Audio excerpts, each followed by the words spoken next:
When I first started this renovation, I removed these old fabric panel inserts, and today I'm finally replacing them with something cleaner, brighter, and so much more modern. I've refinished hundreds of pieces of furniture over the years, but this time I'm taking those same skills on the road, literally. In this RV renovation series, I'm priming and painting everything from the walls and cabinets to the refrigerator and adding peel and stick flooring, backsplash, and wallpaper, all with a furniture refinisher's focus on prep and durability. You'll see what worked, what I'd do differently, and how to get great results even in a small space. Hi, I'm Lana, and together, let's make something beautiful, something made for you.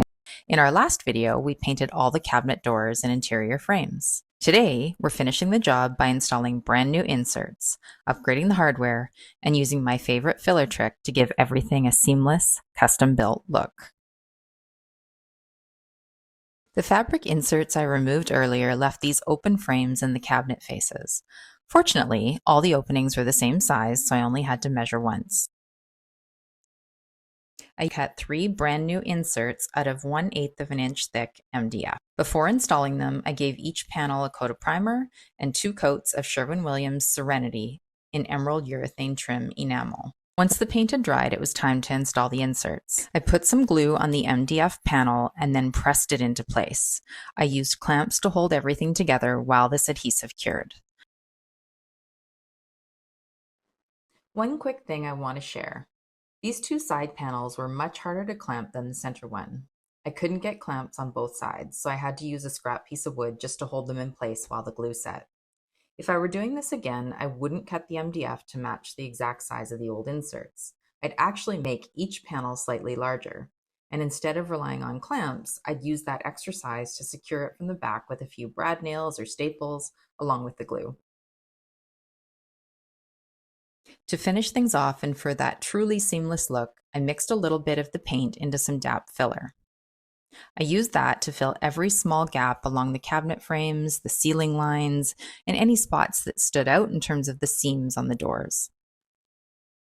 Once the filler dried, I went back over those areas with a roller and brush for quick touch-ups. This final step pulls everything together and makes the cabinets look factory finish. With the inserts done, I was able to reinstall all the cabinet doors using the original hinges. For the hardware, I chose brushed nickel pulls. These pulls are slightly adjustable, which helps elongate the cabinets visually while still using the existing screw holes. They match the existing RV finishes, like the hinges and faucets, so everything feels cohesive without replacing components we didn't need to. This is not ideal. Oops. Oh, it's my garbage, so that's good. It's crooked. How can it be crooked? Darn it.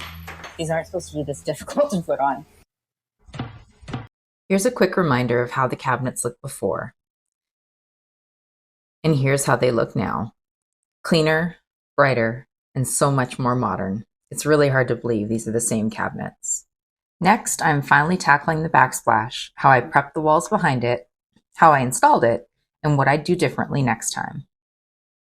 Thank you so much for watching. Please like, comment, and subscribe if you don't want to miss any more videos in this RV renovation series, or any of my furniture makeovers.